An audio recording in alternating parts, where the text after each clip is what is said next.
আসসালামু আলাইকুম সবাইকে। আমি আজকে একটা নতুন রেসিপি নিয়ে আপনাদের সামনে হাজির হয়েছি। আমি একটি পিঠার রেসিপি নিয়ে এসেছি।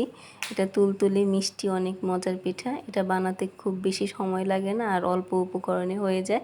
আমার লাগবে এখানে দুধ, আমি 1.5 কেজি মতো দুধ নিয়ে নিয়েছি। আর লাগবে মুড়ি, আমি মুড়ি গুঁড়া করে নিয়েছি আগেই।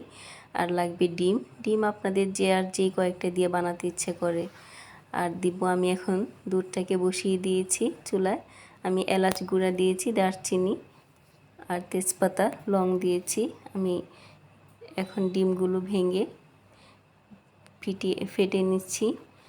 আমি এই পর্যায়ে অ্যাড করে দিব মুড়ি গুঁড়া। আপনারা চাইলে শিলপাটায় বেটে নিতে পারেন, আমি ব্লেন্ড করে নিয়েছি।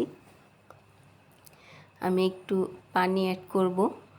আপনি যতই ডিম দেন না কেন ডিমের সাথে একটু পানি অ্যাড করবেন, না হলে পিঠা বানানোর পরে শক্ত হয়ে যায়, পিঠা খাওয়া যায় না। এটাই হচ্ছে পিঠার ট্রিক্স। অনেকে এটা বুঝে না, পিঠা বানালে পিঠা শক্ত হয়ে যায়।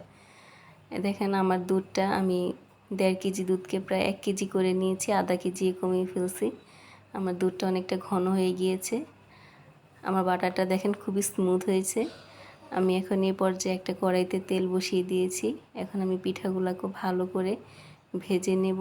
এটা অনেক বেশি হাই হিটে করতে যাবেন না, তাহলে এটা ভিতরে হবে না, পুড়ে যাবে। এটা মাঝারি থেকেও একটু কম আঁচ রাখতে হবে। আমি এভাবে করে সবগুলো পিঠা সুন্দর করে ভেজে শিরায় দিয়ে দিব।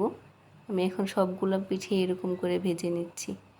এই পিঠাটা খেতে অনেক মজা, অনেক রসালো, অনেকটা মনে হয় যে মিষ্টি রসমলাই এরকম মনে হয়। এটা আপনি যেরকম আকৃতি বানাতে চান, আরও বড় অনেকে বানায়, আবার অনেক ছোট করেও বানানো যায়। দেখেন আমার একটা পিঠার সাইজ কেমন হয়েছে। দেখেন আমার পিঠাটা বানানো হয়ে গিয়েছে, সবগুলা দুধ খেয়ে একদম টইটুম্বুর। আমি আপনাদেরকে একটু সার্ভ করে দেখাচ্ছি।